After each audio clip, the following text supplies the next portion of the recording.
Hello, and welcome to another First Chapter Friday. I'm really excited about a series I am starting today.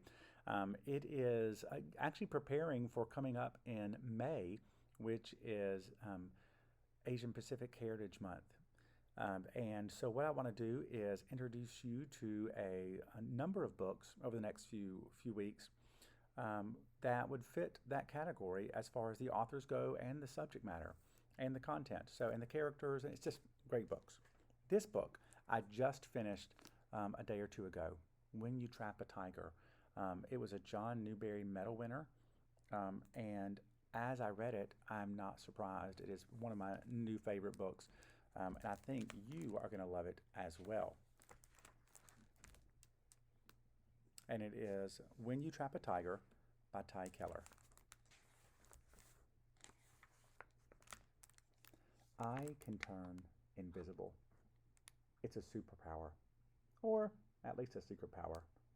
But it's not like in the movies, and I'm not a superhero, so don't start thinking that. Heroes are the stars who save the day. I just disappear. See, I didn't know at first that I had this magic. I just knew that teachers forgot my name and kids didn't ask me to play, and one time at the end of fourth grade, a boy in my class frowned at me and said, "Where did you come from? I don't think I've ever seen you before." I used to hate being invisible, but now I understand. It's because I'm magic. My older sister Sam says it's not a real super secret power, it's just called being shy. But Sam can be rude. And the truth is, my power can come in handy. Like when Mom and Sam fight, like right now, I wrap myself in invisibility and rest my forehead against the back seat window, watching raindrops slide down the side of our old station wagon. "You should stop the car," Sam says to Mom. Except, except Sam actually says this to her phone because she doesn't look up. She's sitting in the passenger seat with her feet slammed up against the glove compartment, knees smashed into her chest, her whole body curled around her glowing screen. Mom sighs. "Oh, please, we don't need to stop. It's just a little rain." But she ticks the windshield wipers up a notch and taps the brakes until we're going slug slow. The rain started as soon as we entered Washington State, and it only gets worse as our car inches past the hand-painted "Welcome to Sunbeam" sign. Welcome to Halmoni's town. A town of nonstop rain. Its name like an inside joke. She smacks her black painted lips. K. That's all, just one letter. She taps her screen, sending bubbles of words and emojis to all her friends back home. I wonder what she's saying in those messages. Sometimes when I let myself, I imagine she's writing to me. "Sam, can you at least try to have a good attitude about this?" Mom shoves her glasses up her nose with too much force, like her glasses just insulted her and it's personal. "How can you even ask me that?" Sam looks up from her phone, finally, so she can glare at Mom. This is how it always starts. Their fights are loud and explosive. They burn each other up. It's safer to keep quiet. I press my fingertip against the rain-splattered window and draw a line between the drops like I'm connecting the dots. My eyelids go heavy. I'm so used to the fighting that it's practically a lullaby. "But like, you realize that you're basically the worst, right? Like, this is actually not okay." "Sam." Mom is all edges, shoulders stiff, every muscle tensed. I hold my breath and think, invisible, invisible, invisible. "No, seriously," Sam continues. "Just because you randomly decided that you want to see Halmoni more, that doesn't mean we want to uproot our entire lives. I had plans this summer. Not that you care. You didn't even give us fair warning." Sam's not wrong. Mom told us only 2 weeks ago that we were leaving California for good. And I'll miss it too. I'm going to miss my school, and the sunshine, and the sandy beach. So different from the rocky coast at Sunbeam. I'm just trying not to think about that. "I thought you should spend more time with your grandmother. I thought you enjoyed that." Mom's tone is clipped. The rain has gotten heavier, and it sucks up her focus. Her fingers white-knuckle the steering wheel. None of us like the idea of driving in this weather, not after Dad died. I concentrate on the steering wheel and squint a little, sending safety vibes with my mind, like Halmoni taught me. Way to deflect, Sam says, tugging at the single streak of white in her black hair. She's still angry, but deflated a little.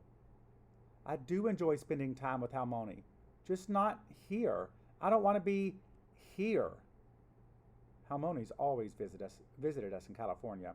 We haven't even been to Sunbeam since I was 7. I gaze out the windshield. The landscape that slips by is peaceful. Gray stone houses, green grass, gray restaurants, green forest. The colors of Sunbeam blur together. Gray, green, and then orange, black. I sit up, trying to make sense of the new colors. There's a creature lying on the road ahead. It's a giant cat, with its head resting on its paws.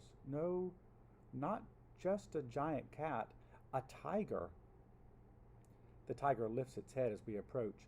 It must have escaped from a circus or zoo or something, and it must be hurt. Why else would it be lying out there in the rain? An instinctive kind of fear twists in my stomach, making me carsick. But it doesn't matter. If an animal's hurt, we have to do something. Mom? I interrupt their fight, scooting forward. I think, there's... Now, a little closer, the tiger doesn't look hurt. It yawns, revealing sharp, 2 white teeth. And then it stands, 1 claw, 1 paw, 1 leg at a time. Girls? Mom says, voice tense, tired. Her annoyance with Sam rarely bleeds on to me, but after driving for 8 hours, Mom can't contain it. Both of you, please. I need to focus on driving for a moment. I bite the inside of my cheek. This doesn't make sense. Mom must notice the giant cat, but maybe she's too distracted by Sam. Mom? I murmur, waiting for her to hit the brakes. She doesn't. Sometimes the problem with my invisibility is that it takes a little while to wear off.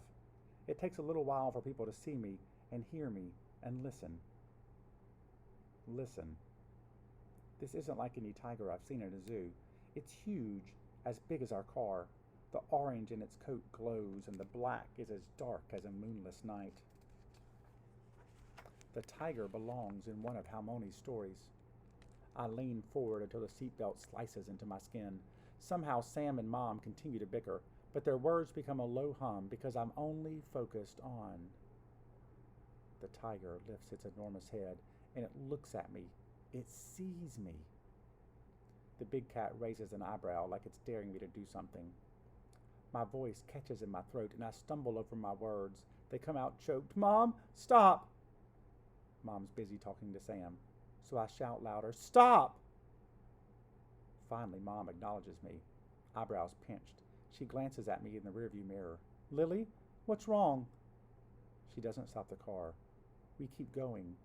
Closer, closer, and I can't breathe because we're too close.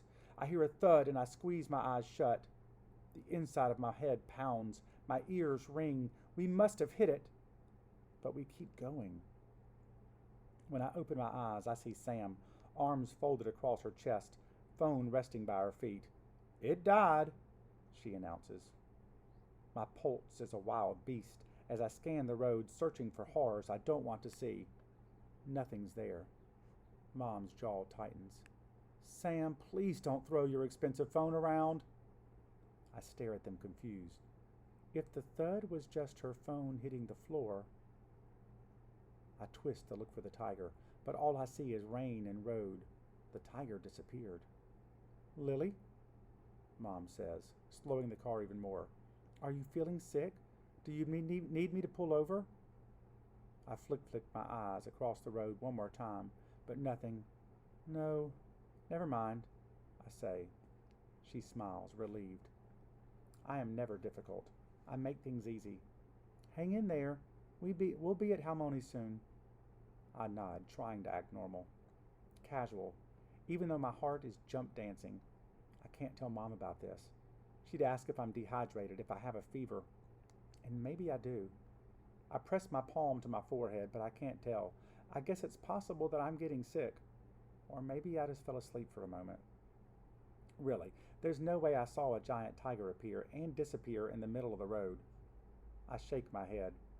Regardless of whether the tiger was real or I dreamed it, or I'm losing my mind, I need to tell Halmoni. She will listen. She will help. She will know what to do. And that was chapter 1. I wonder if Halmoni knew what to do. You have to read the book to find out. It is a wonderful book. It is filled every once in a while with some Korean folklore, which I think was super, super cool. Give it a try. You're going to love it. I'm sure you will. When You Trap a Tiger by Tae Keller.